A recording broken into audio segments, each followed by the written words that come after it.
Bonjour et bienvenue, j'espère que vous allez tous très bien.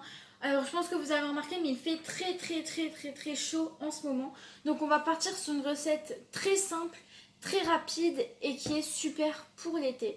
Alors sur ce je vous laisse avec les ingrédients. Pour cette recette il vous faudra du coulis de tomates, des tomates, une courgette, des aubergines, un oignon. Donc pour tout ce qui est épices, vous allez voir en barre d'infos, en même temps je vais vous mettre les pourcentages. Là je vous dis juste en global. Pour le coulis de tomates, moi il n'est pas fait maison, mais si vous avez plusieurs tomates chez vous, n'hésitez pas, ce sera beaucoup mieux. Je commence par faire chauffer de l'huile d'olive dans une casserole. Alors on va commencer par faire toutes les découpes. Donc là je viens couper mon aubergine, ma courgette en petits dés.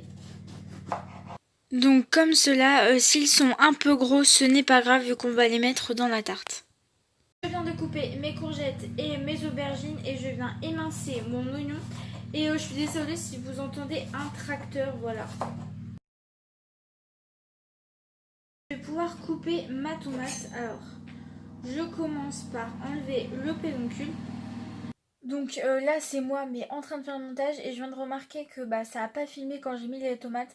Alors je vais vous le dire là tout de suite, vous allez mettre les tomates quand votre ratatouille va presque être cuite. On va pouvoir passer aux assaisonnements. Alors moi pour assaisonner je vais prendre du cumin et du paprika, donc aussi du poivre, du sel. Vous faites comme vous voulez, ce qui vous fait plaisir. Pour finir je viens ajouter la sauce tomate bien sûr. Pour la pâte brisée, je vais commencer par tamiser la farine. J'ai ajouté mes petits cubes de beurre et je viens mélanger le tout à la main jusqu'à un ensemble sableux. Maintenant, je viens former un petit puits et je vais mettre l'eau à l'intérieur. Je vais venir toujours avec ma main incorporer le tout. J'ai déposé ma pâte sur un plan de travail fariné et comme vous voyez, j'ai pas réussi à incorporer bien toute la pâte. Alors ce que je fais, c'est que je prends ma petite à moitié poudre du coup que j'ai pas réussi à incorporer, je la mets sur ma pâte et je viens plaquer le tout comme vous pouvez le voir à l'écran.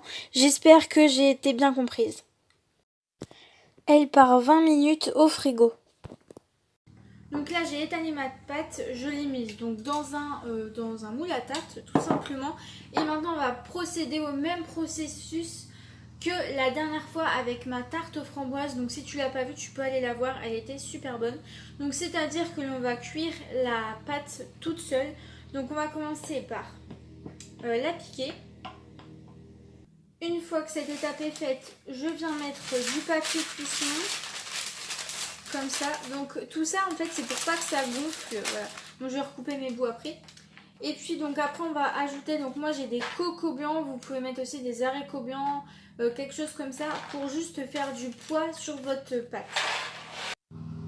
Elle part 30 minutes au four mais surveillez bien qu'elle ne gonfle pas. Voilà comment doit être votre pâte à la sortie du four. J'ai ma pâte, donc maintenant tout simplement je viens ajouter mes légumes. Voici ma tarte, franchement elle est exactement comme je voulais, elle a l'air super bonne. J'espère que cette vidéo vous a plu, en tout cas cette tarte elle a l'air super bonne. Donc mes mozzas elles ont bien un petit peu fondu comme je voulais, ça va être parfait. Si vous voulez retrouver la recette en écrit, venez me suivre sur mon compte Instagram qui va s'afficher juste ici. Dessus je poste toutes les recettes, je vais essayer de poster des recettes en plus peut-être. Et puis je suis très active en story, je poste des stories tous les jours vu que je cuisine pratiquement tous les jours et que je mets que ce que je cuisine. Et on se retrouve jeudi pour une nouvelle recette.